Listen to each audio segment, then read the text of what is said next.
Marvin Vettori, who has a fight this weekend, who happens to be a main event, weighed in on, of all things, Paul Felder.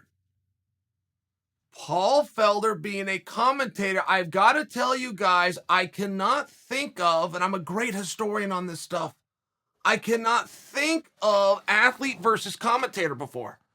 And I don't mean that these guys are actually going to fight or they're going to go and compete. I'm talking about there was something compelling about the athlete calling out the commentator, who in this case is Paul Felder.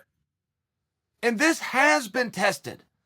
Somebody somewhere called out Cormier, but it made a little bit more sense I can't remember the whole story, but you guys might be familiar with it and you can refresh my memory, but it was something like Cormier commented on a match, but it was his teammate.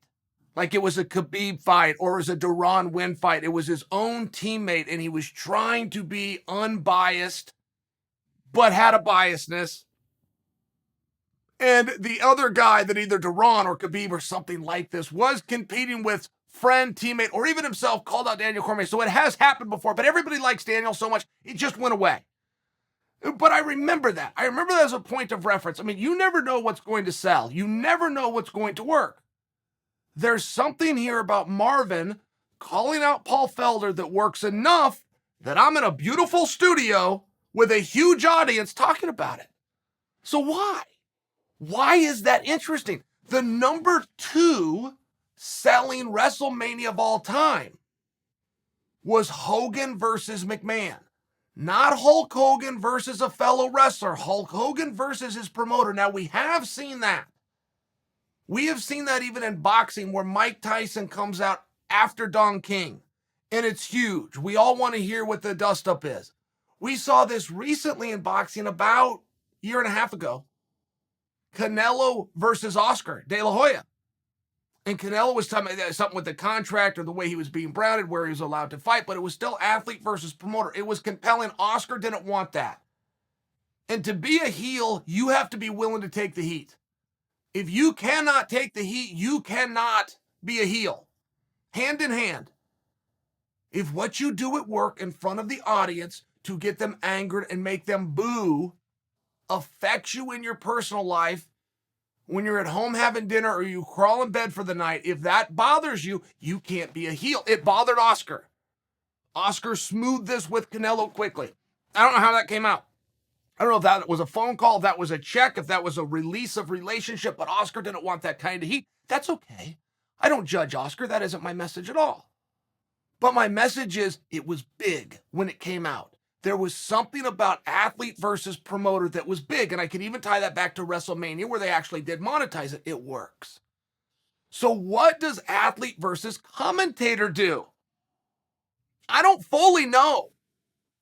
Perhaps the closest we ever got was Colby Covington saying, when I see Joe Rogan, I'm going to slap him. Now, that was big for a few reasons. First off, Joe was largely untouchable. Nobody wanted in that wheelhouse. Everybody likes him. He's a comedian. He says stuff. He gets a big pass. And then Joe has a huge audience. So then Joe brought that to his audience. Maybe that's why it worked. But it did work. It did work. There was a back and forth. Colby was getting more interviews because of the comment he made in that specific interview where he said, I'm going to slap Joe Rogan. It worked. Now, if you want to be, I'll just tell you this, I'll personalize, but if you want to be mad at Paul Felder, you only have to do one thing. Make sure you do one thing. Don't ever meet him. If you meet Paul Felder, you'll like him. That's the problem. So if you're one of those guys, you got to have an enemy. You got to have a chip on your shoulder. You don't care where it's going. And that's a real thing. You guys can relate to that. You got energy, including negative energy. You got to put it somewhere. If you want to put it at Paul, go ahead. Just don't meet him. That will squash it. Paul will win you over in sentences. He's one of those guys. Hold the thought. Vettori wasn't without cause. Vettori laid out his case. And we all agree, Marvin Vettori, take it or leave it. Angry Marvin will pay double. We will pay double the admission for angry Marvin. So you got Marvin angry. And Marvin's coming out and he's talking about, it had to do with the Dan Hooker fight.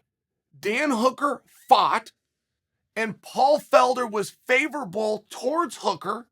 In Vettori's mind, because he had an added respect, not totally Vettori's words, but I'm getting you the gist. He had an added respect to Hooker, Paul, because Paul and Dan had fought before. And therefore, he favored the commentary. And I think that, and Vettori even said at the end of this, or somewhere, I know Hooker wasn't judging the fight, but he was announcing it. And so I stood back at that comment. I go, wait a minute. Did you think Hooker lost that fight? But Vettori didn't actually finish that thought. So now I'm putting words in his mouth, but it did stand out and it made me wonder. And it just reminded me, I love angry Marvin.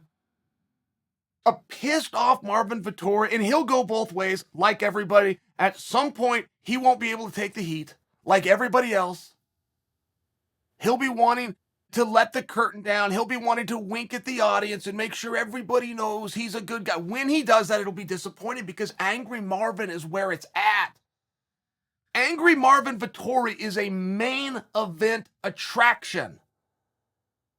The last two people on every card on every Saturday are the main event. Being a main event attraction is something totally different.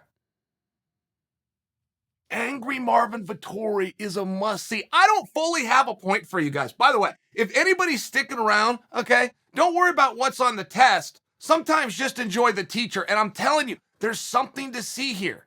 Does Marvin versus Paul go to the next step? Which would be Paul responding. That would be unprofessional. The announcer really can't respond unless it's with an apology. Hey, it looks like there's a misunderstanding. I really like to work things out. Paul's in a tough spot. I don't think that Paul wants to fight with the main event attraction 3 weight classes up anyway, but you get my point. It could be good for business if they want to go in to an angle together. And I'm just bringing to you early, fighter versus fighter, we love it. It's what brings us to the sport. Fighter versus promoter has proven to be a marketable hit. Fighter versus announcer has never truly been tested, perhaps until now.